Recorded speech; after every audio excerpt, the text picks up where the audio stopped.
अस्सलाम वालेकुम दोस्तों, मेरा नाम कदस भट्ट। इस वीडियो में आपके साथ मैं क्रिप्टो मार्केट की ताज़ा तरीन अपडेट्स, न्यूज़ और कुछ इन्फॉर्मेशन होती है वो आपके साथ शेयर करता हूँ। मेरी किसी भी इन्फॉर्मेशन को आपने फाइनेंशियल एडवाइस नहीं लेना। मेरा मकसद सिर्फ और सिर्फ आपको न्यूज़ और अपडेट से आगाह करना है। कल मैंने आपको बताया कि रशिया और यूक्रेन के दरमियान जो टेंशन है वो बढ़ रही है। तो आज मैं फिर थोड़ी सी अपडेट देता हूँ आपको, क्योंकि मार्केट में इसकी आपको रिफ्लेक्शन भी नज़र आ रही है। अगर आप बिटकॉइन की प्राइस की तरफ देखें तो बिटकॉइन अभी भी उसी की जो मैंने ट्रेंड लाइन ड्रा की थी और ये बोलिंगर बैंड मैंने एक इंडिकेटर यूज़ किया हुआ है, अभी तक देखें इस बोलिंगर बैंड की जो मीडियन लाइन है उसी रेंज के अंदर अंदर ट्रेड हो रहा है। अगर तो ये मैंने एक्सपोर्ट यहाँ पे ड्रा की थी 40,000 की प्राइस। अगर तो मेरी वीडियो बनाने के बाद जब आप वीडियो देख रहे हैं उसके बाद अगर इस लाइन को ब्रेक करके चले जाता है बिटकॉइन की प्राइस नीचे, तो ओवरऑल ना सिर्फ बिटकॉइन बल्कि पूरी क्रिप्टो मार्केट जो है वो नीचे जाएगी। लेकिन इसका टोटल डिपेंड करता है जो मार्केट के फंडामेंटल चेंजेस हो रहे हैं। अब मैं थोड़ा सा द वॉल स्ट्रीट जर्नल की रिपोर्ट आपके साथ शेयर करने लगा हूं। ये मैं इस वजह से गो के आपका पॉलिटिक्स के साथ, बैन अवी सियासत के साथ कोई ताल्लुक नहीं है, लेकिन चूंकि आप लोगों का इंटरेस्ट है क्रिप्टो मार्केट के अंदर, क्रिप्टो मार्केट एक फाइनेंशियल मार्केट है, तो जब कभी इस तरह के फंडामेंटल चेंजेस आते हैं, कोई पॉलिटिक्स में बड़ी ऐसी चेंज आती है, तो उसका फाइनेंशियल मार्केट के ऊपर इम्पैक्ट होता है। तो इस वजह से आप इसको थोड़ा बर्दाश्त करें। अच्छा, अब अपडेट्स ये है कि सीन कुछ इस तरह बना हुआ है कि रशिया और यूक्रेन, उनके दरमियान कल तो मैंने आपको डिस्कस कर दिया डिटेल के साथ कि भाई इनके दरमियान टेंशन क्या है। अब रशिया कह रहा है मैंने अटैक नहीं करना, अमेरिका कह रहा है कि भाई आपने अटैक करना है। मतलब दूसरे लफ्जों में ये एक तरह की मीडिया हाइप है और हाइप क्रिएट की जा रही है, हालांकि ऐसा नहीं है। उसकी वजह से सारी फाइनेंशियल मार्केट जो है वो टेंशन में, इन्वेस्टर जो है सारा परेशान है, दू बदू की कैफियत में है कि उसको इस वक्त करना क्या है। मैं थोड़ा सा आपको वॉल स्ट्रीट जर्नल ने जो मैप शेयर किया है वो मैप शेयर करके आपको दिखाता हूं कि इस वक्त ये देखें, ये इस वजह से सारा मीडिया हाइप क्रिएट कर रहा है। मीडिया का कहना यह है कि रशिया के जहां जहां उनके मतलब आर्मी के स्टेशन थे, वहां से सारी आर्मी बुला के ये यूक्रेन के बॉर्डर के करीब आपको नजर आ रहा है, यहाँ पे सारा घेरा तंग किया हुआ है। तो तकरीबन मैंने कल की वीडियो में भी आपको बताया 1,20,000 से 30,000 जो फौजी जवान हैं, जो असला है सारा वो उसके यूक्रेन के बॉर्डर के ऊपर है। ये क्यों है? मीडिया रिपोर्ट कर रहा है, रशिया कह रहा है ये सिर्फ फंड है। और ये भी अब बताया जा रहा है कि जो यूक्रेन के फॉरेन मिनिस्टर हैं शायद, उन्होंने एक स्टेटमेंट दिया कि यूक्रेन जो है वो नेटो का मेंबरशिप के लिए ऑफर नहीं करवाएगा। तो अगर ऐसा हो जाता है तो टेंशन रिलीज होगी। अगर टेंशन रिलीज होगी मेरे दोस्तों भाइयों, तो ऑब्वियसली क्रिप्टो मार्केट जो है वो दोबारा दीगर मार्केट की तरफ जो है वो पॉजिटिव आउटपुट दिखाना शुरू करेगी, पॉजिटिव मूवमेंट दिखाएगी अपनी। अच्छा, ये एल सल्वाडोर के मेरी दिलचस्पी है। आप में से अगर कोई बंदा ऐसा है जो कि टूरिज्म का कोई उसका टूरिस्ट एजेंसी है, उसकी टूर वगैरह करवाता है, तो मेरी दिलचस्पी है कि मैं एल सल्वाडोर में जाऊं। वहाँ बिटकॉइन को लीगल टेंडर करार दिया गया। वहाँ की जो लाइफ है बिटकॉइन वाली कंट्री के अंदर, उस लाइफ को मैं डॉक्यूमेंट करूं। जितनी मेरी क्रिप्टो फैमिली है उन सब के साथ वहाँ की लाइफ को कंपेयर करूं, हमारी जो अपनी लाइफ है जहाँ मतलब एक साइड पे ऐसी कंट्री जो बिटकॉइन को लीगल टेंडर करार दे रही है, उनकी लाइफ में क्या इम्पैक्ट आया है उसको मैं डिस्कस करना चाह रहा हूँ, आप दोस्तों के साथ वो शेयर करना चाह रहा हूँ। दूसरा, एक मेजर इवेंट होने वाला है। वैसे तो मैंने प्रेडिक्ट किया था कि शायद फरवरी में होगा, लेकिन अब पता चला है कि वो 15 मार्च से लेकर 20 मार्च के दरमियान वो अपना बिटकॉइन बैक जो है वो बॉन्ड्स लॉन्च करेंगे। तो उस इवेंट की मैं कवरेज करना चाह रहा हूँ। अगर आप में से कोई बंदा भी ऐसा है जो मुझे फैसिलिटेट कर सकता है, मैं एल सल्वाडोर में विजिट करना चाह रहा हूँ, तो आपका कोई जानने वाला है या आपकी खुद की कोई एजेंसी है, आप इस हवाले से मेरी हेल्प आउट कर सकते हैं, तो आप इस वीडियो के नीचे कमेंट में अपना रेफरेंस दें, मैं आपको खुद अप्रोच करूंगा, तो उसको हम बाद में डिस्कस करेंगे। और अगर कोई मेरे साथ ज्वाइन भी करना चाहता है तो उसके लिए भी मैं वेलकम करूंगा उसको, ठीक है। अच्छा, आगे बढ़ते हैं जी। कल डोजकोइन ने पंप किया। डोजकोइन की एक न्यूज है वो मैं आपके साथ पहले शेयर कर देता हूँ। ये देखिए, डोजकोइन ने ये 1 आवर चार्ट है, मतलब एक एक कैंडल जो है एक एक घंटे की ट्रेडिंग का डाटा दिखा रही है। एकदम कल पीछे से अगर देखें डाटा तो मार्केट सारी बैरिश थी डोजकोइन की, लेकिन कल एक छोटी सी अपडेट हुई, उस अपडेट की वजह से एकदम पंप किया डोजकोइन ने। और पंप करते करते करते फिर वो जैसे ही, डोजकोइन के साथ यही होता है और यहाँ दीगर जो शिट कोइंस है उनके साथ ऐसे ही होता है, जैसे कभी एक छोटी सी हाइप बनती है, एक छोटा सा पंप आता है। जब मैं अच्छा, ये जब हाइप क्रिएट होती है तो इस हाइप के क्रिएटर जो है वो पहले पैसा फेंकते हैं, ये मैं आपको बताता चलूं। पहले वो खबर इस तरह की अनाउंस करने से पहले, मार्केट में हाइप क्रिएट करने से पहले अपना पैसा फेंकते हैं। जैसे ही वो हाइप क्रिएट करते हैं, अनाउंसमेंट करते हैं, उसके बाद आप लोग जो हैं वो फोमो में आके उसके अंदर इन होते हैं। जब आप इन हो रहे होते हैं, वो मार्केट से आप लोगों के पैसे लेके साइड पे हो रहे होते हैं। तो इस वजह से मैं इस तरह की क्रिप्टो करेंसी के बारे में आपको रिकमेंड नहीं करता हूँ। हाइप क्या थी कि मैकडोनल्ड ने कहा है जी, अभी खैर आज 14 फरवरी है, इन्होंने कहा, मैकडोनल्ड ने एक छोटी सी ट्वीट की, समथिंग इज कमिंग। तो चूंकि पिछले दिनों इलन मस्क ने, मैकडोनल्ड ने जब एक ट्वीट की, सारे जो ट्विटर अकाउंट होल्डर्स थे क्रिप्टो करेंसी के हवाले से, उनको चूंकि मार्केट बैरिश थी, तो उस बैरिश इन्वायरमेंट ने एक अजराह तफन्ना ने एक छोटी सी ट्वीट की जिसमें बड़ी बड़ी सेलिब्रिटीज ने रिस्पॉन्ड किया। तो इलन मस्क ने भी कहा कि अगर भाई आप लोग डोज कोइन को as a payment method accept करेंगे, तो मैं आपके मील की फ्री एडवर्टाइजमेंट करूंगा, टीवी शो पे बैठ के मैं आपका खाना फ्री में खाऊंगा, आपकी फ्री एडवर्टाइजमेंट करूंगा। तो ये जो इन्होंने ट्वीट की, समथिंग इज कमिंग, उसको सारी क्रिप्टो कम्युनिटी ने ये समझा कि शायद मैकडोनल्ड जो है वो डोज कोइन को as a payment method accept करने जा रहा है। तो इलन मस्क ने इसके ऊपर ये देखें ट्वीट भी की हुई है। तो इलन मस्क ने इनसे क्वेश्चन किया, क्या ये जो something is coming is dose coin और नॉट। जैसे ही ये मार्केट में एक सिचुएशन आई, तो उसके बाद डोज कोइन की प्राइस को पंप मिला। अब दोबारा अगर, तो ये वाकया मेरा ख्याल है 14 फरवरी थी डेट, ये समथिंग इज कमिंग। कौन सी डेट ये कह रहे हैं?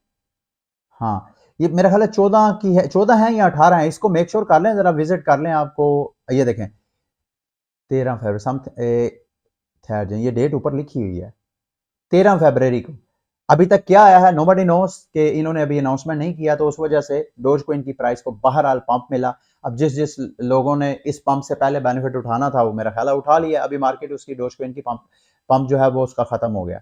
अब नेक्स्ट किसी और इवेंट, किसी और हाइप का वेट करेगी इस तरह के जो क्रिप्टो करेंसीज होती हैं। अच्छा, बिटकॉइन के बारे में ऑलरेडी मैंने आपको बता दिया है। अब नेक्स्ट चलते हैं जी, अगली न्यूज़ है, ये मैंने आपके साथ शेयर करनी है। क्यों शेयर करनी है, उसकी एक मैं वजह आपको बताता हूँ। ये एक तो आप में से ऐसे यूट्यूबर जो जिनको बिटकॉइन के मास्टर नोड की अगर ग्लोबल देखनी है कि किस किस जगह पे कितने ज़्यादा मास्टर नोड्स है। मास्टर नोड होता क्या है, जब जो बिटकॉइन है, चूंकि ये एक डिसेंट्रलाइज नेटवर्क है, इसका कोई ओनर नहीं है, तो हर बंदा, इवन आप जो वीडियोस देख रहे हैं, आप अपने कंप्यूटर में बिटकॉइन नोड जो है वो डाउनलोड करके रख सकते हैं। इन केस कि अगर गवर्नमेंट जो है सारी दुनिया के पावर नोड्स को पकड़ लेती है या उसको खत्म कर देती है, तो आपके अगर कंप्यूटर में पड़ा होगा, तो आपके आपके पास भी वो असासा है बिटकॉइन का। तो बिटकॉइन के मास्टर नोड जो हैं, यानी बिटकॉइन की जो कॉपीज हैं, वो दुनिया के पूरे जो इलाके हैं वहां पे डिस्ट्रीब्यूटेड हैं, जिसमें ये सारी लिस्ट है। सबसे ज्यादा ये अननोन कंट्री, अननोन लोकेशंस भी है। कुछ लोकेशंस ऐसी हैं जो कि मोर देन 52%, यानी जितने भी इस वक्त मास्टर नोड्स हैं बिटकॉइन की, जितनी भी कॉपीज हैं पूरी दुनिया में डिस्ट्रीब्यूटेड, उनमें से 52% ऐसी जगह पे, ऐसे कंप्यूटर में सेव हैं जिसकी लोकेशन का किसी को पता नहीं है। अगर लोकेशन की बात की जाए, तो अमेरिका में सबसे ज्यादा है, उसके बाद जर्मनी, फ्रांस। अब मैं ये आपके साथ क्यों शेयर कर रहा हूँ, ये मैं आपको अभी बताता हूँ। ये सारे मास्टर नोड की कलेक्शन है। इसमें मैं पाकिस्तान को ढूंढ रहा था, ये देखिएगा, अभी पाकिस्तान में भी एक मास्टर नोड है। अब ये मास्टर नोड जो है, इसका मतलब है कि ये बिटकॉइन की माइनिंग कर रहा है। ये एड्रेस, ये जो बंदा भी माइनिंग कर रहा है, ये मैं उसके लिए मैसेज है एक, कि आपका आईपी एड्रेस यहाँ पे शो हो रहा है। और इसका मतलब ये है कि अगर हुकूमत पाकिस्तान बिटकॉइन की माइनिंग, इसकी ट्रेडिंग, जैसे चाइना ने बिटकॉइन माइनिंग और ट्रेडिंग पे बैन लगाया, अगर हुकूमत पाकिस्तान ये कर देती है, तो बी अवेयर। आप ये समझते हैं कि जहां भी बैठ के आप माइनिंग कर रहे हैं, आप किसी की नजर में नहीं आ रहे।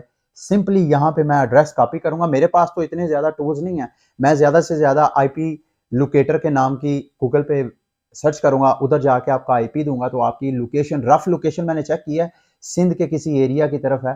तो आपने, लेकिन जो हमारी एजेंसीज होंगी, जब वो आपको ट्रेस आउट कर रही होंगी, तो वो एग्जैक्ट आपके घर की लोकेशन तक, जहां पे आपने ये फैसिलिटी लगाई हुई है, वहां तक पहुंच सकती हैं। तो मैं आपको एक दूसरे लफ्जों में उन लोगों को भी मैसेज देना चाहता हूं जो ये समझते हैं कि भाई इस तरह के काम करें जो कि हुकूमत उससे मना करे और वो उसका किसी को पता नहीं चलेगा, ऐसा मुमकिन नहीं है। आजकल की डिजिटल वर्ल्ड में, आजकल के डिजिटल दौर में, कोई चीज़ भी जो खसूसन ऑनलाइन है, वो किसी से ढकी छुपी नहीं है। उस तक एक्सेस करना, उस तक पहुंचना जो है वो नामुमकिन नहीं है। अच्छा, आज मैं आपके साथ एक छोटी सी ट्रांजैक्शन भी शेयर करना चाह रहा था। छोटी सी मैं इस वजह से कह रहा हूं, अगर इसको ट्रांजैक्शन की फीस वाइज देखा जाए, ये जी ऑलमोस्ट ये 45,412 BTC की ट्रांजैक्शन हुई है। ये हुई है 11 फरवरी को। आज 14 फरवरी, 3 दिन पहले ये ट्रांजैक्शन हुई है। तकरीबन $2 अरब की मनी ट्रांसफर हुई है। एक ट्रांजैक्शन में $2 अरब की ट्रांजैक्शन हुई है। अब ये ट्रांजैक्शन के ऊपर $2 अरब ट्रांसफर किया है, बेशक क्रॉस बॉर्डर है या विद इन कंट्री है, लेकिन इतनी बड़ी अमाउंट ट्रांसफर करने पे आपको पता है कितनी ट्रांजैक्शन फीस लगी है? सिर्फ और सिर्फ $3.68। $2 अरब की ट्रांजैक्शन की है। एक तो ट्रांजैक्शन इंस्टेंट हुई है और दूसरा उसकी फीस सिर्फ पाकिस्तानी रुपये में देखा जाए तो 700-800 रुपए। आप इमेजिन कर सकते हैं कि इतनी बड़ी अमाउंट ट्रांसफर को करना, एक तो इतनी स्पीडी मेथड से करना या इतनी कम जो प्रोसेसिंग फीस उसे है उसके साथ करना, ऐसा मुमकिन था रवायती फाइनेंशियल सेक्टर के अंदर? नहीं था मेरे दोस्तों भाई।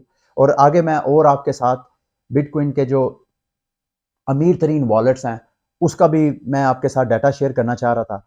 एक तो ये चार्ट है, आप में से यूट्यूबर जो मुझे फॉलो करते हैं, ये उनके साथ मैं इसका लिंक भी मैं वीडियो की डिस्क्रिप्शन में दे दूंगा। bitcoininfocharts.com, बल्कि आपको ऐसे ही यहाँ से पता चल जाएगा। bitinfocharts.com ये वेबसाइट है।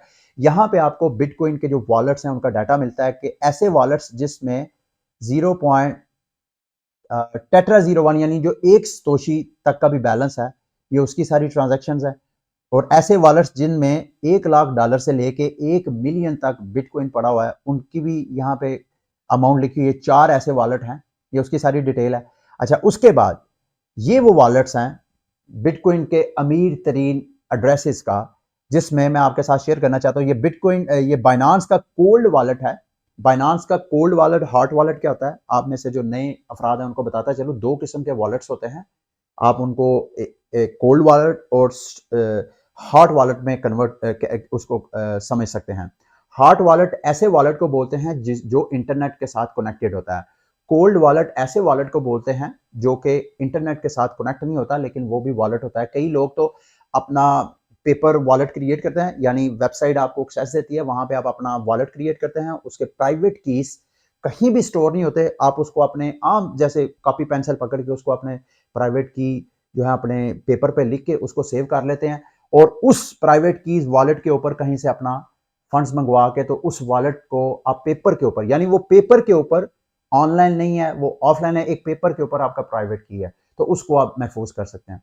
कल को जब कभी जरूरत पड़ेगी, उसी पेपर के ऊपर लिखे सीड फ्रेजेस या प्राइवेट की जो आपने लिखी होगी, उसको आप क्लिक करें, दोबारा उसको रिस्टोर करें और आपके सारे फंड जो है रिस्टोर हो जाएंगे।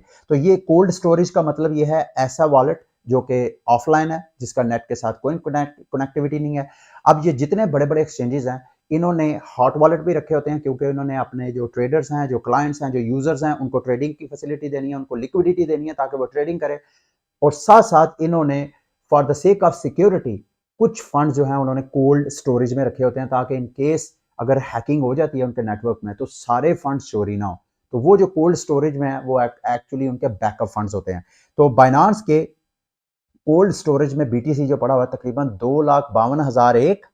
ये बिट फाइनेंस के कोल्ड वॉलेट के अंदर 1,58,000। ये बिट फाइनेंस के बारे में आपको ऑलरेडी मैं बता चुका हूँ, टेथर की सपोर्टेड ये एक्सचेंज है। उसके अलावा ये एक वॉलेट है, इसमें 1,27,112। ये मैं ट्रेस आउट करने की कोशिश कर रहा था कि यार ये कहीं माइकल सेलर का तो नहीं है, तो मुझे तो इसकी समझ नहीं आई। लेकिन ये देखें कि इसकी एक्टिविटी देखें, जब कभी मार्केट क्रैश करती है ये एड्रेस जो है बीटीसी बाय करता जाता है। ये देखें 254 बीटीसी इसने बाय किया है 4 फरवरी को। किस प्राइस पे किया है? 37,000 के ऊपर। इसी तरह ये देखें फरवरी के इस माह के स्टार्ट में यकम से लेके इसने बाइंग शुरू की है। यकम को इसने किया, 2 को किया, 3 को किया। ये पता नहीं डॉलर कॉस्ट एवरेजिंग सारी बाइंग कर रहा है, और बाइंग कर रहा है 37,000, 38,000, 37,000, 38,000। इसी तरह ये देखें 28 जनवरी को भी। तो आप लोग पैनिक होके अपना बीटीसी जो है वो सेल आउट कर रहे हैं, और ये एड्रेस जो है जिसके पास 1,27,000 बीटीसी है ये बाइंग करता जा रहा है। अच्छा, इसी तरह बिटकॉइन बाइनांस के और भी कोल्ड स्टोरेजेस हैं, जिसमें जरूरी कोल्ड स्टोरेज भी उन्होंने एक वॉलेट में फंड नहीं रखा हुआ, उस कोल्ड स्टोरेज को भी उन्होंने मल्टीपल एड्रेसेस में सेव किया हुआ है, ताकि इन केस अगर वो भी हैक हो जाता है तो सारे फंड चोरी ना। अच्छा, एक और इसमें इंटरेस्टिंग चीज़ मैंने आपके साथ शेयर करनी है, ताकि अच्छा ये जो कि मैं वेबसाइट का लिंक इस अपनी वीडियो के डिस्क्रिप्शन में दे दूंगा, आप सबसे मैं रिकमेंड करूंगा कि one by one her address को खोल के ज़रा उसकी सारी एक्टिविटी देखें, ताकि आपको पता चले कि यार ये जो बिटकॉइन होल्डर्स हैं ये किस तरह की एक्टिविटीज़ कर रहे होते हैं। ये मैंने एड्रेस खोला, इसमें से मैं कुछ देख रहा था जो top dormant for 5 years bitcoin, ऐसे बिटकॉइन जो कि 5 साल पुराने, ऐसे बिटकॉइन वॉलेट्स जिनमें जो फंड्स पड़े हुए हैं पिछले 5 साल से ज्यादा के अरसे में हैं।